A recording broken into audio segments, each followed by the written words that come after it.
네, 안녕하세요. 남시현입니다. 자, 오늘은요, 제가 그 컨텐츠를 활용을 해가지고 자기만의 영역을 구축하는 방법에 대해서 한번 좀 얘기를 이제 드리겠습니다. 자, 이제 자기만의 영역을 구축하는 것은 이 컨텐츠를 만들고 그리고 이제 컨텐츠를 소비하는 사람과의 어떤 관계에서 굉장히 중요한 포인트가 될 텐데, 이 자기만의 영역을 구축하는 방법을 이제 말씀드리기 전에 많이들 쓰시는 SNS 중에 인스타그램이 있잖아요. 여기 인스타그램 마케팅 전략 중에 한 가지를 제가 먼저 소개를 해드리겠습니다. 자, 인스타그램 마케팅을 할 때 인스타그램은 게시물 하나당 해시태그를 총 30개까지 달 수 있도록 되어 있습니다. 그런데 이제 30개로 이제 제한이 되어 있다 보니까 어떤 해시태그를 사용해야 되는지를 이제 전략적으로 이제 결정을 해야 되거든요. 그래서 이 결정을 할 때 너무 유명한 해시태그는 사용하지 않고, 그리고 너무 인기 없는 해시태그도 사용하지 않으면서 인기가 어느 정도 있으면서도 너무 유명하지 않은 해시태그들 위주로 이제 선정을 해가지고 30개를 맞춰가지고 이제 마케팅을 하는 이런 전략을 보통 많이들 이제 쓰거든요. 예를 들어서 뭐 여행이라는 해시태그가 있다 이러면은 들어가 보면은 뭐 수백만 개가 지금 게시물이 있기 때문에 그만큼 인기가 좋은 해시태그입니다. 그래서 이제 경쟁이 치열하고 그 해시태그를 내 게시물에 삽입을 한다고 해도 다른 것들에 밀려가지고 밑으로 내려갈 수 있는 확률이 굉장히 많고요. 그리고 너무 인기 없는 해시태그를 했을 경우에는 그 해시태그 자체를 검색하는 경우가 거의 없기 때문에, 해시태그라는 것 자체가 SNS 내에서 이제 검색을 하려고 만들어 놓은 기능이란 말이에요. 그래서 너무 인기 없는 것을 선택했을 때에는 아무도 검색을 하지 않으니까 해시태그를 넣는 의미가 자체가 없어집니다. 그래서 인스타그램 마케팅에서 이제 해시태그 전략에서는 보통은 100만 개 미만, 그리고 1000개 이상 정도 되면서 어느 정도 인기가 있으면서도 내가 이제 그 해시태그를 달았을 때 좀 사람들한테 많이 조금 검색되고 노출될 수 있는 이런 최적의 해시태그를 찾는 게 이제 전략 중에 하나입니다. 그래서 예를 들어서 단순히 뭐 해시태그로 맛집이라고 치기보다는 해시태그 해가지고 뭐 땡땡동 맛집, 뭐 홍대 맛집, 이런 식으로 뭐 강남역 맛집 이런 식으로 구체적으로 넣는 게 훨씬 효과가 좋고, 실제로 그런 식으로 해시태그를 많이 선택을 하게 됩니다. 그러면은 저희가 개인 브랜딩 관점에서 자기 자신을 어떻게 브랜드를 할 건가, 그래서 내가 어떤 컨텐츠를 가지고 어떤 식으로 어떤 방향으로 브랜딩을 할 건가에 대한 논의는 굉장히 이제 뜨거운데요. 제가 생각하기로는 이 개인 브랜딩 전략도 인스타그램의 해시태그 전략과 비슷하다고 저는 이제 봅니다. 내가 컨텐츠를 만드는 사람이에요. 그래서 컨텐츠를 만들어 가지고 어떤 주제로 어떻게 브랜딩 할 건가. 예를 들어서 내가 여행업에 뛰어들어 가지고 여행 영상을 만들고 여행 사진을 찍고 여행을 다니면서 어떤 여행이라는 어떤 카테고리 안에서 제가 만약에 하고자 한다 이렇게 했을 때에는, 여행이라고 하는 것은 굉장히 보편적인 주제이긴 합니다만은 여행에 대한 정말 실력이 좋고 뛰어난 분들이 이미 많이 있고, 그리고 내가 뛰어들었을 때 그분들하고 경쟁을 해야 되기 때문에 그분들은 공룡이고 저는 올챙이란 말이에요. 그래서 그분들하고 싸웠을 때는 제가 이제 패배할 확률이 너무 높죠. 그리고 컨텐츠 업계에서는 제가 어제도 이제 설명을 드렸지만 인기 있는 사람은 항상 인기 있고, 왜냐하면 그 사람은 시장을 선점했기 때문에, 그리고 인기 없는 사람은 항상 인기가 없고, 왜냐하면 시장 선점을 못했으니까요.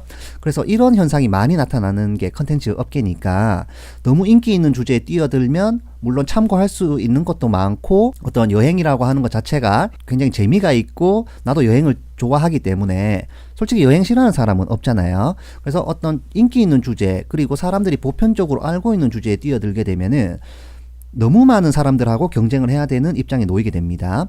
반대로 너무 인기 없는 주제로 예를 들어서 내가 뛰어든다 이렇게 했을 때에는 경쟁 상대는 많이 없지만 우물 자체가 작아가지고 내가 몸집을 키우는 게 한계가 있게 됩니다.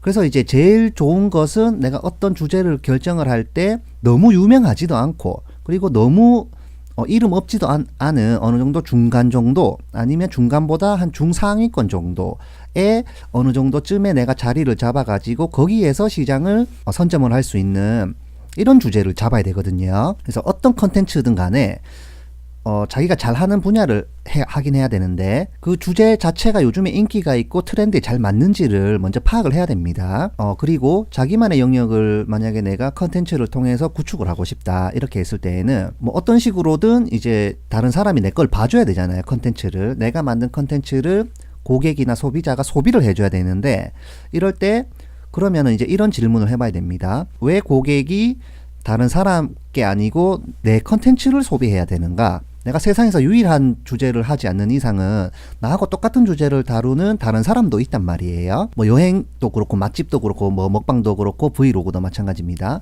그래서 그 사람이 봤을 때 왜 다른 사람 대신에 내 걸 봐야 되는가? 왜 다른 사람 컨텐츠를 소비할 시간에 내가 만든 컨텐츠를 소비해야 되는가에 대한 질문을 자기 자신이 할 수 있어야 됩니다. 제작자가 소비자한테 가가지고 이렇게 얘기하는 거죠. 자, 너는 저 사람보다 내 걸 봐야 된다. 그러면 그 사람이 왜라고 물어볼 겁니다. 왜 내가 네 걸 봐야 되냐? 그러면 나는 이런 게 있기 때문에 너는 내 걸 보는 게 더 낫다. 이런 식으로 설득이 가능해야만 그 컨텐츠를 가지고 자기만의 영역을 구축을 할 수가 있습니다. 그래서 차별화 포인트를 이제 제공을 해야 되고, 차별화 포인트를 제공을 할 수가 없으면은 컨텐츠적으로 자기 분야에서 영역을 차지를 할 수가 없게 됩니다. 왜냐하면 다른 사람 걸 보면 되거든요. 그래서 뭐 다 똑같으면은 굳이 뭐 어떤 걸 봐도 된다는 소리이기 때문에 굳이 내 걸 볼 필요는 없는 거죠. 그래서 달라도 뭔가는 달라야 된다. 컨텐츠가. 이렇게 이제 볼 수가 있겠고. 자, 그리고 만약에 내가 자기만의 영역을 구축을 하려면은 이 팬덤이 있어야 됩니다. 팬덤. 이 팬덤을 가지고 있어야 되는데, 그러면 이제 말하자면 유튜브로 치자면 구독자가 있어야 되고, 고정으로 나를 좋아하는 어떤 팬이 있어야 된다는 것이죠. 이 팬을 만들려고 하면은 내가 후발주자로 출발했다고 하더라도 기존에 있는 사람보다 실력이 압도적으로 좋거나 아니면은 내가 제공할 수 있는 정보의 양이 굉장히 많아가지고 저 사람은 예를 들어서 일주일에 하나를 제공하지만 나는 일주일에 7개를 한다든지 양으로 승부하는 방법이 있겠고요. 아니면은 정보를 제공할 때 저 사람은 재미도 없고 딱딱하고 어렵게 얘기하지만 나는 굉장히 쉽고 재미가 있고 세련되고 일목요연하게 정보를 제공하는 방식, 이게 이제 큐레이션입니다.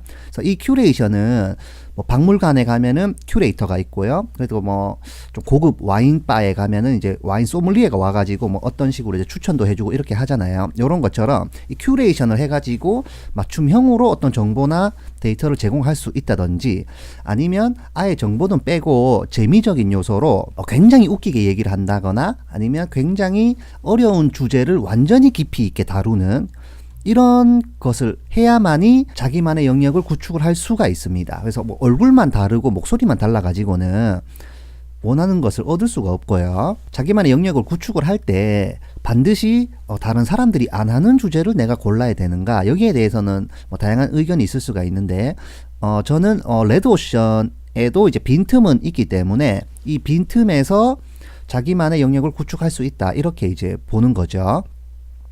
그래서 다른 사람을 따라하는 게 아니고 다른 사람 것을 참고로 해가지고 나만의 방식으로 어떤 식으로 컨텐츠를 만들게 되면은 그게 자체가 차별화 포인트가 되니까 그것만으로 소비자한테 어필을 하고 고객에게 어필을 해가지고 내 걸 보도록 유도를 할 수가 있고, 내 걸 보도록 유도를 하게 되면서 자기만의 영역이 만들어지는 겁니다. 컨텐츠적으로. 그래서 뭐 남들이 다 하는 거를 해도 좋지만 남들이 다 하는 것을 내가 한다고 했을 때에는 어떤 다른 방식으로 얘기를 한다든지 아니면은 굉장히 독창적으로 얘기를 해준다든지 이렇게 해야 되고요. 그게 아니라면은 남들하고 똑같이 하고 싶으면은 주제 자체가 달라야 됩니다.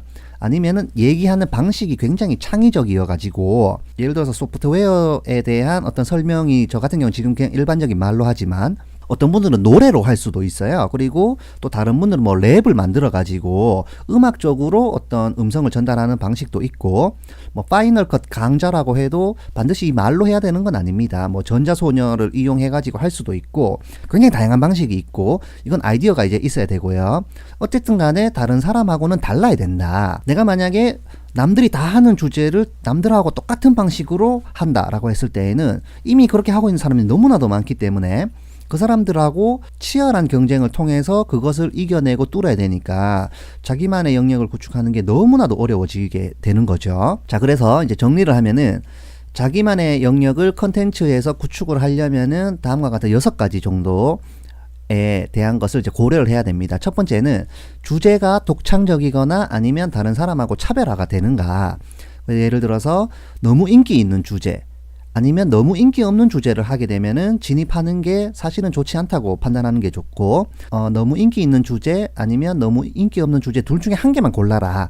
이렇게 됐을 때에는 오히려 전략적으로 역발상을 해가지고 너무 인기 없는 주제에 들어가가지고 자기만의 영역을 구축한 다음에 그 구축한 영역을 바탕으로 시장 파일을 늘려가는 것을 선택할 수도 있습니다. 전략적으로. 근데 이제 이거는 굉장히 치밀한 분석이 있어야 되고, 남들이 안 하는 주제인 경우에는 어떤 선견 지명이 있어가지고 빨리 파악한 경우도 있지만, 다른 사람들이 안 하는 이유가 있는 분야도 있어요. 그래서 그런 것을 잘 분석을 해야 되고, 그리고 두 번째는 내가 컨텐츠를 만드는 분야에 대해서 내가 지식과 전문성이 있어야 됩니다. 나하고 똑같은 사람한테 내가 배울 필요는 없잖아요. 나보다 훨씬 아는 게 많고 그 분야에 경험이 많고 노하우가 있어가지고 내가 그거를 보려고 그 사람 것을 구독을 하고 그 사람 컨텐츠를 소비를 하는 것이기 때문에, 컨텐츠 만드는 사람은 그 컨텐츠를 만드는 분야에 대해서 지식과 전문성이 반드시 있어야 됩니다. 이게 없으면은 차별화가 된다고 하더라도 금방 다른 사람에게 따라잡히게 되고, 그리고 이제 지식과 전문성이 없으면은 컨텐츠 자체를 오래도록 만들 수가 없게 되겠죠. 자, 그리고 세 번째는 내가 컨텐츠를 만들 때 컨텐츠를 꾸준하게 지속적으로 생산을 해가지고 공급 가능한가, 이것을 이제 파악을 해야 됩니다. 제가 어제 그 유튜브를 시작한 이유에 대해서도 제가 말씀드렸지만, 제가 왜 여행이나 브이로그로 주제를 안 잡았는지에 대해서 제가 말씀드렸잖아요. 그래서 뭐 날씨에 영향을 받는다든지, 아니면 뭐 컨디션에 따라 가지고 할 수 있는 날이 있고 할 수 없는 날이 있다든지 이런 식이었는데, 마찬가지로 내가 컨텐츠를 만들 때에는 그 어떤 컨텐츠 결과물을 꾸준하게 공급해야 됩니다. 특히 컨텐츠를 처음에 만들어 가지고 자기만의 영역을 구축하고 있는 초창기 단계에서는 이 정보의 어떤 질보다는 정보의 양이 굉장히 중요합니다. 그래서 양이 많아야 뭐 그 중에 한 개라도 검색이 돼가지고 내 걸 보던지 이렇게 할 거 아니에요. 초창기에는 양이 더욱더 중요하고, 그러면은 내가 어떤 분야에 내가 다루는 분야에 대해서 꾸준하게 그리고 지속적으로 어떤 정보를 생산해 가지고, 그게 뭐 글이든 사진이든 영상이든 꾸준하게 계속적으로 컨텐츠를 만들어낼 수 있는가, 이게 이제 판단이 나와야 됩니다. 그래서 이 판단을 하려면은 내가 그 분야를 일단 좋아해야 되고, 마찬가지로 지식과 전문성이 있어야만 다른 사람보다 차별화를 해가지고 컨텐츠를 보내줄 수가 있겠죠. 자, 그리고 네 번째는 어제도 말씀드렸지만 시장을 선점할 수 있는가. 어떤 굉장히 좁은 분야도 괜찮습니다. 아무리 작은 분야라고 해도 내가 뛰어들어가지고 그 시장을 선점을 할 수 있는가를 이제 파악을 해야 됩니다. 만약에 선점을 할 수 없다라고 했을 때에는 그러면 내가 다른 사람하고 어떻게 차별화시킬 것인가, 이걸 이제 파악을 해야 되고요. 그리고 다섯 번째는 확장 가능성입니다. 예를 들어 가지고 제가 만약에 지금 파이널 컷 프로에서 영상 편집을 중심으로 지금 유튜브 채널을 운영을 하고 있잖아요.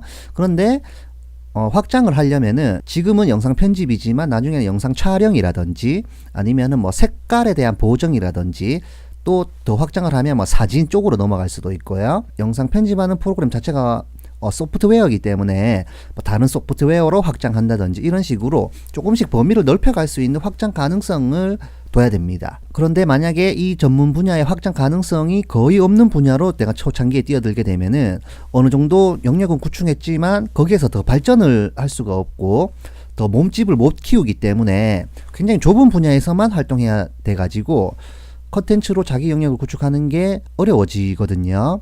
그래서 확장 가능성이 있는가? 그러면 가능성이 있으면 어떤 식으로 어떤 방향으로 확장할 건가에 대한 어떤 전략이 나와야 되고, 그리고 마지막으로 컨텐츠를 만드는 사람들은 어떤 식으로든 수익 모델을 만들어내야 됩니다. 뭐 당장 수익은 아니더라도 뭐 잠재 수익도 괜찮고요. 아니면 개인 브랜드, 그래서 예를 들어서 내 이름을 알림으로써 어떤 얻어지는 명예라든지 이런 것도 이제 수익으로 볼 수가 있을 텐데, 모든 콘텐츠는 판매가 돼야 됩니다. 그래서 콘텐츠 자체가 판매가 되지 않으면은 이게 아무짝에도 쓸모가 없어요.